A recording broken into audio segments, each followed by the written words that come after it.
through recognizing the beauty in one another and starting to vibrate in this state that we call love. I love all you. Thank you for being here. I'll stick around for hugs.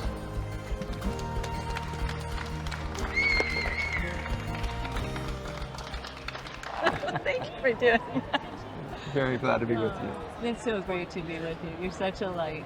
Thank you for everything you've done through the whole pandemic to lift people's spirits and to be a voice of reason. Appreciate Talk it. about Thank you. our microbiome Yes. and about the viruses in general and how to deal with them. And how did you get into this world? Because our show is passionate living. So we highlight people that are using their passions to make a difference in the world around them. So we inspire other people to start doing that. My path was long, winding, as all of ours are. You know, Right. so the meandering path that is life. My path actually started in moving from engineering into medicine when I went to the Philippines and birthed babies with a group of international midwives there, and that just like kind of awoke my spirit. Really, I felt, you know, an excitement about, you know, my future as a 19, 20-year-old kid that I hadn't felt before, and so I kind of felt into that path towards medicine. Spent the next 17 years training in medicine and going through a number of subspecialties. Went into internal medicine and then endocrinology and metabolism and then hospice and palliative care. So a lot of extensive education throughout that time. I got interested in research during that endocrinology fellowship and started a line of interest and research in looking at vitamin A compounds to kill cancer, and that got me into nutrition. And as I started to realize that our chase or fight against cancer was really kind of maybe a broken paradigm, and in fact that prevention was inherent in the food that we could eat, that started shifting my worldview. So 2010 left University of Virginia and started my own nutrition center for reversing chronic disease through reconnecting people to food. And over those next couple of years was very dismayed and almost panicked over the fact that our healthiest foods, things like broccoli and cauliflower and kale, were actually making people more inflamed. And I couldn't figure that piece out for a year and a half or so. We dove into soil and nutrition science to try to find some answers as to why people could be getting worse on health food. And of course, we uncovered two major obvious things perhaps. One is all of our food was carrying new chemicals in it that had never been there. And number two, those chemicals had removed all of the nutrients and medicines from those foods. So kale, Brussels sprouts, all these superpowered alkaloid centers were suddenly devoid of that. So that got us really working on understanding soil dynamics, and in researching soil, I came upon a family of molecules that looked a little bit like the chemotherapy I used to make. And so that moment of understanding that maybe there was actually medicine within soil was a big paradigm shift for us. So started a biotech company in 2012, Biomic Sciences, and we've been working on this interface between bacteria, fungi, and human cells and how they communicate. And we've been producing now since 2012 a line of supplements that help reconnect human biology to this microbial intelligence that lives within us and within our farm fields and within all of that. And with the success of that company, we've launched a nonprofit called Farmers Footprint that focuses on bringing awareness, education, innovation to the area of food systems and helping us imagine a regenerative future where food is actually good for people and the planet rather than extractive. I think that's a huge piece of, obviously, keeping people from getting sick to begin with food, but also a lot of people get hopeless with the gut. And there is so much truth. It all starts in the gut. Yes.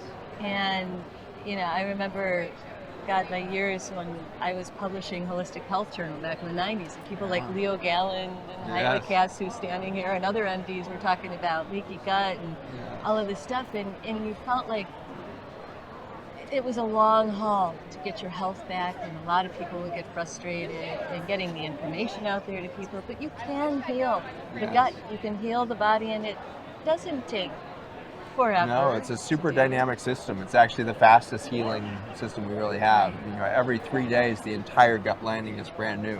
Wow. And so there's this huge opportunity to regenerate this system that we call the gut. So the only reason that we are able to manifest chronic disease is because we keep imprinting the same injury upon that new gut every few days. And so with that, we can look like we have chronic autoimmune conditions or chronic gut problems or inflammatory bowel disease or whatever it is, when in fact that whole time that gut's brand new every 3 days and should be able of creating a whole new health.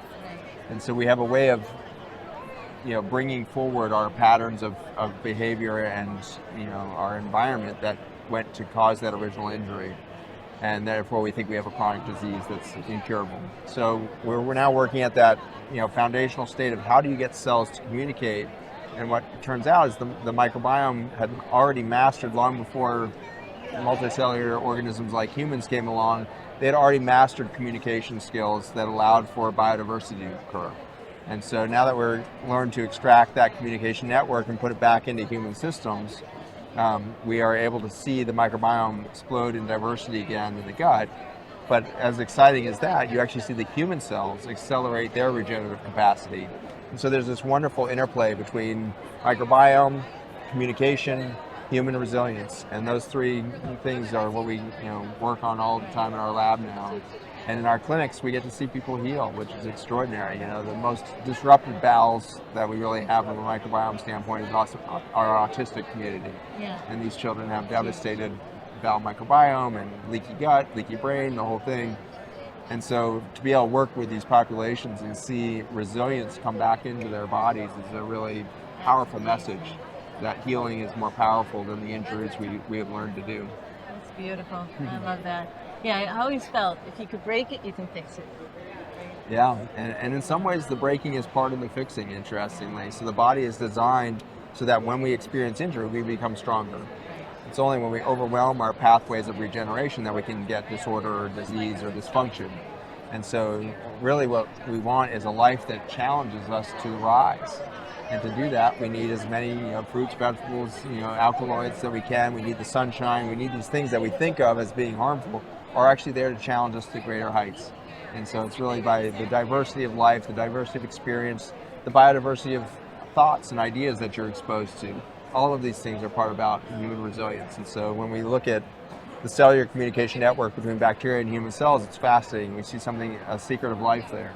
But we also get to see the macro results of that is when people put their boundaries back together, they have a better sense of self. And when they have a better sense of self, they can align with their soul purpose, and they can find that excitement of being aligned with their dharma, their inner purpose, their inner vibration of here's my truth. And that gets really beautiful to witness in our journey of the 10 years of this product line. It's exciting to see people's gut get better, but it's way more exciting for them to start to express their soul purpose. That's beautiful. And that's one of the things that drives me nuts. You see somebody in a hospital and you talk about cancer and how that is something that you saw, the imbalance in how we treat. And the hospital, the foods, the jellos filled with dyes and sugars and the vegetables overcooked, and we still haven't gotten that we can heal and nourish the body with good food and just stop putting bad stuff into it. It was a great start. Great start. Yeah. And if we take that example of the hospital, it's kind of blatantly obvious that we're doing the wrong thing there, but we're doing the same food literally in schools. Yeah. And so what are we doing for our children when we make them chemical filled and devoid of nutrients and their capacity to learn and create and be creative for the future that we always want? And in the same way, we do the same food exactly in prisons. And so do we really expect to help people rise out of poverty and broken social systems to reduce recidivism when we're feeding them this food? And the answer is it's possible. And maybe perhaps in some ways most tragically it's the same food that we serve in nursing homes. And so if we have forgotten to respect our elders and we isolate them away from family, we isolate them away from real food, what are we saying about our value of human life? And so we need to re-envision a new healthcare system. We need to actually re-envision a new community, really. How do communities function? And why do we find our need to isolate kids in groups and put them away in 8 hours a day with their peers instead of having multi-generational experiences? And then how do we do that to our elders? Putting our elders in nursing homes. Can we bring them back together, perhaps? Can we bring our children and elders back together so that we can pass wisdom on to one another and see a different future? And that makes me feel better about my 90-year-old and 15-year-old niece that live with me now. We have a multi-generation. That is a gift. It takes no shortage of effort to achieve that. And human dynamics are human dynamics, so it's easy to wonder, are we doing the right thing? but it is the right thing. It enriches both lives so much. So If you could tell somebody out there right now who has a calling and they know it, it's inside of them. There's a passion in them, and they're not doing it. They're just, stepping through that fear, that nervousness, that anxiousness. What's one thing you could tell them about that? That's a good question. The excitement that I have in finding my own path over these years, and I think rediscovering it every day now, is that the path to alignment between your human body and the productivity that it would express in that soul purpose, which is always unfolding, by the way. Our soul purpose is always right. Our soul purpose is always on its journey. The journey is always perfect. The stress comes when we think that we're disconnected from that soul purpose, and then we struggle and we get afraid that don't know what it is. You're already on your soul journey. You're already on your perfect soul path. And it may look traumatic, it may look lonely, it may look like all kinds of horrific traumas. That was your path to get you to this spot. And so surrendering, A, judgment on your own journey, B, letting go of the emotions that you put onto that journey and allowing yourself to be new today is really the beginning point of that reconciliation with self. And it's a remembering that you've always been connected to self that gets you that empowerment, I think, to go take that next step. And we need to start to let go of our sense of duty and responsibility and start to look for themes of joy, themes of pleasure. What brings light into your life? That's your path forward. And you will serve those around you much better when you're moving in joy and a sense of purpose than you will out of duty and responsibility. And so let go of duty and responsibility and surrender to the possibility that you already know your path, and that the next step is the obvious one that will be taken. And that what will unfold then is with each step you'll gain trust in the fact that you are you, and you always have been you, and you are perfect, and you are a miracle, and you are manifesting the future that you and your soul are in agreement should come forward for you. So I look forward to seeing what you all produce. I'm glad to be part of your human experiment. Glad to be alive right now. I love you. You're amazing. Love you. Thank you so much. I really appreciate Blessings. it. Blessings.